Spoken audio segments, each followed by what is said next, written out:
আজকের আমি একটা রেসিপি বানাচ্ছি। তো এটাকে তোমরা অনেকেই জানো, লইটা মাছ বা নেহেরে মাছ।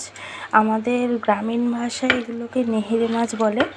তো যাই হোক, এই লইটা মাছের হচ্ছে আজকের পকোড়া বানাবো।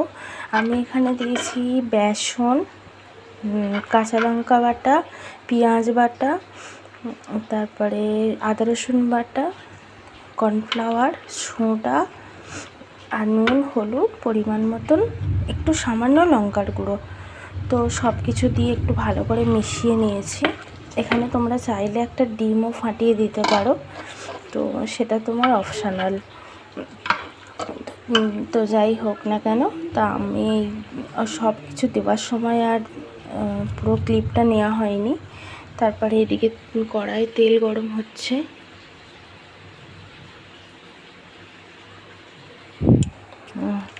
এখানে এগুলো খুবই ভালো করে ম্যাগনেট করে রেখে দিয়েছি।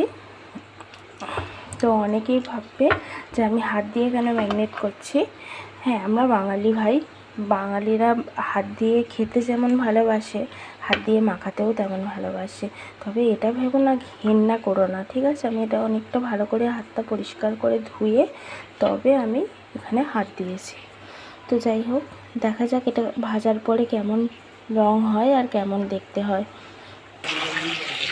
এগুলো কড়াই গরম তেলে হালকা আছে গরম করেছি তেলটা, দিলে আমি দিয়ে দিলাম। আঁচটা এখন হালকাই আঁচটা। তো দেখো কি হয়, দেখো বাদামি কালার চলে এসেছে ওপাশটা।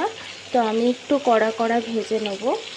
তো তার জন্যে হালকা আছে আমি ওপাশটা আরেকটু ভাজা করব। একটু কড়া ভাজলে কি হয়, ভিতরে কাঁচা ভাবটা থাকে না, মানে খুব সুন্দর লাগে, মুখে দিলে একদম মানে গলে যাওয়ার মতন খুব সুন্দর লাগে এটা। তো যাই হোক না কেন, এবারে কে কে এসেছো এই বর্ষাতে ডায়মন্ড হারবারে ইলিশ মাছ কিনতে, অবশ্যই কমেন্ট করে জানিও কিন্তু, ঠিক আছে? দেখো আমি মাছগুলো প্রায় উল্টেই নিয়েছি, আর ওপাশটা একটু বাকি আছে বলে রেখে দিয়েছি, ঠিক আছে? আর একটা কথা, আজকে যেহেতু স্যাটারডে আর সানডে মিঠাইয়ের স্কুলটাও আর ছুটি থাকে, তো সেই কারণের জন্যে তো আমার বাড়ির কাজকর্ম করতেও সুবিধা হয় অনেকটা। আর এই দেখো, মাছগুলো ভাজা হয়ে গেলে মাছগুলো কেমন খেতে কি সবটাই আমি তোমাদের সাথে শেয়ার করব।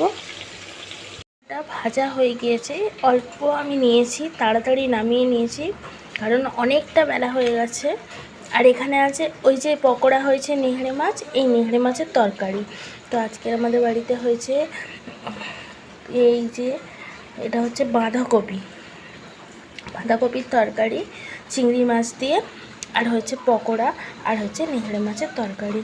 তোমরা বিশ্বাস করবে না, হয়তো দেখতে এরকম লাগছে বলে, কিন্তু বিশ্বাস করবে না, জিনিসটা খেতে এত সুন্দর।